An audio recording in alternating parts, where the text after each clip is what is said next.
Welcome to waves media Telugu. Turpugodavari జిల్లా గోకవరంలో వంట గ్యాస్ సరఫరాలో జాప్యాన్ని నిరసిస్తూ ప్రజానాయకులు ఆందోళన చేపట్టారు. తహసీల్దార్ కార్యాలయం ఎదుట అర్ధనగ్న ప్రదర్శన నిర్వహించారు. 45 రోజుల తర్వాత సిలిండర్ అందించే విధానాన్ని రద్దు చేసి సకాలంలో గ్యాస్ సరఫరా చేయాలని డిమాండ్ చేశారు. సమస్యను ప్రభుత్వం వెంటనే పరిష్కరించాలని కోరారు.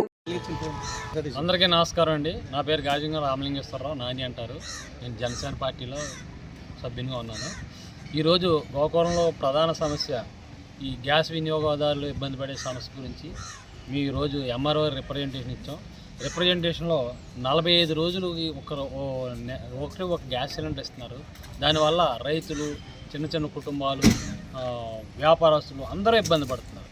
దాన్ని పద్ధతిని మార్చి పాత పద్ధతి విధానం కొనసాగించమని, మరియు ఈ గోకవరంలో ఈ గ్యాస్ సిలిండర్ కూడా కొలత తగ్గు వస్తుందని అది కూడా తెలియజేస్తున్నారు వినియోగదారులు.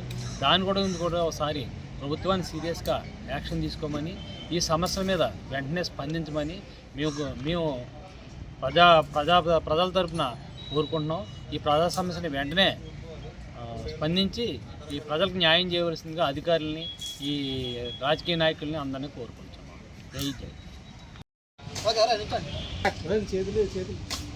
రద్దు చేయండి, రద్దు చేయండి, రద్దు చేయండి, రద్దు చేయండి, రద్దు చేయండి, రద్దు చేయండి, రద్దు చేయండి, రద్దు చేయండి, రద్దు చేయండి, కొనసాగించండి, కొనసాగించండి, కొనసాగించండి, కొనసాగించండి, కొనసాగించండి, కొనసాగించండి, కొనసాగించండి, కొనసాగించండి. ప్రభుత్వాలు వెంటనే స్పందించాలి. ప్రభుత్వాలు వెంటనే స్పందించాలి. ప్రభుత్వ పెద్దలు వెంటనే స్పందించాలి. ప్రభుత్వ అధికారులు వెంటనే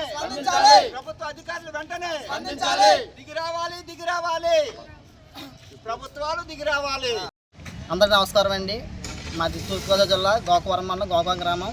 ఈరోజు ప్రధానంగా ఏంటంటే గ్యాస్ సమస్య వల్ల మేము ఈ యొక్క ధర్నా చేయడం జరిగిందండి. ఎందుకంటే ఈ యొక్క ధర్నా ఎందుకు చేస్తున్నామంటే గ్యాస్ కొలత చాలా ఇబ్బంది పడుతున్నారండి. గోకవరం మండల ప్రజలు కానీ రాష్ట్ర వ్యాప్తంగా ప్రజలు ఇబ్బంది పడుతున్నారండి. గతంలో 15 రోజులకి బుక్ చేసుకుంటే గ్యాస్ వచ్చేది, కానీ ఇప్పుడు ఆ పరిస్థితి లేకుండా 45 రోజులకి రావడం అనేది చాలా ఇబ్బందికరంగా మారిపోయిన పరిస్థితి అండి. ఎందుకంటే స్కూల్ పిల్లలు ఏమండి, విద్యార్థులు, అలాగే పని చేసుకునేవారు, ఉద్యోగస్తులు, వ్యాపారస్తులు కూడా వీటి మీద చాలా ఇబ్బంది పడుతున్నారండి. ఈ గ్యాస్ కొరతని వెంటనే ప్రభుత్వాలు స్పందించి ప్రభుత్వాలన్నీ కూడా దిగివచ్చి ఏమండి ఈ గ్యాస్ కొరతని వెంటనే స్పందించి ఈ గ్యాస్ కొరతలో ఉన్నటువంటి సమస్యని పరిశీలన చేయాలని చెప్పేసి మనం చేసుకుంటూ మాటలు ముగిస్తున్నాను. అందరికీ నమస్కారం అండి. ఈరోజు గోకవరం మండల తహసీల్దార్ గారి ఆఫీసు దగ్గర అర్ధనగ్న ప్రదర్శన కార్యక్రమం చేపట్టడం జరిగింది. అలాగే ఎంఆర్ఓ గారికి వినతిపత్రం ఇవ్వడం కూడా జరిగింది. ముఖ్యంగా ఈరోజు చేసేటటువంటి ఈ యొక్క అర్ధనగ్న ప్రదర్శన కార్యక్రమం ఏంటి అంటే 45 రోజులకి గ్యాస్ బండ వస్తుంది అనేటటువంటి విధానాన్ని రద్దు చేసి పాత పద్ధతిని కొనసాగించాలనేటటువంటి ఆలోచనతో ఈ కార్యక్రమం చేస్తున్నాం. దేశంలో 1,00,000 పనులు ఉండొచ్చు, సమస్యలు ఉండొచ్చు, కానీ అన్నిటికంటే ప్రథమ సమస్య గ్యాస్ కొరత సమస్య.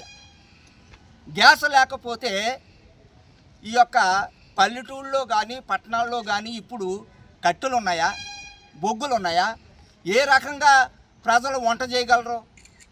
వంట చాలా ముఖ్యమైనది. అందుకే గ్యాస్ చాలా ప్రథమ సమస్య. ప్రతి నిత్యావసర వస్తువుల్లో గ్యాస్ చాలా ముఖ్యమైనటువంటి సమస్య. ఈ సమస్య ప్రతి ఒక్కరూ ఎదుర్కొంటున్న సమస్య. మీరు పెట్రోల్కి, డీజిల్కి రేట్లు పెంచడా ఇబ్బంది పడతలేదు, కానీ గ్యాస్ బండను సక్రమంగా అందించకపోవడంలో చాలా ఇబ్బందులు పడుతున్నారు. 15 రోజులకే గ్యాస్ అయిపోతే ఏమవుతుంది? ఎక్కడికి పోవాలి? ఇన్నాళ్ళ గ్యాస్ బండ కనీసం 1 రోజులు వచ్చేది. మరి 15 రోజులకి 20 రోజులకే గ్యాస్ బండ అయిపోతుందంటే గ్యాస్ ఫుల్గా ఇస్తున్నారా, అర్ధగుర్ధంగా ఇస్తున్నారా అన్నది ప్రజలకు డౌట్ వస్తుంది. కాబట్టి గ్యాస్ కూడా బండలో ఫుల్గా ఉండలేదని ప్రజల యొక్క ఆవేదన. గ్యాస్ బండ 45 రోజులకి ఇస్తే మిగతా 15 రోజులు ఏం చేయాలని ప్రజల ఆవేదన. కాబట్టి ఈ సమస్యల మీద ప్రభుత్వాలు, కేంద్ర ప్రభుత్వం కానీ రాష్ట్ర ప్రభుత్వం కానీ వెంటనే స్పందించి దీని మీద సక్రమమైన చర్య చేపట్టి పాత పద్ధతిని కొనసాగించినట్లయితే ప్రభుత్వాలకు మంచి పేరు వస్తుందని, ప్రజల యొక్క అసహనం కోల్పోకుండా ఉంటారని చెప్పి ఈ సందర్భంగా తెలియజేస్తూ దీని మీద అధికారులు కూడా స్పందించాలని, గ్యాస్ ఏజెన్సీ అధికారులు కూడా స్పందించి తక్షణ చర్యలు చేపట్టాలని ఈ సందర్భంగా కోరుతున్నాను.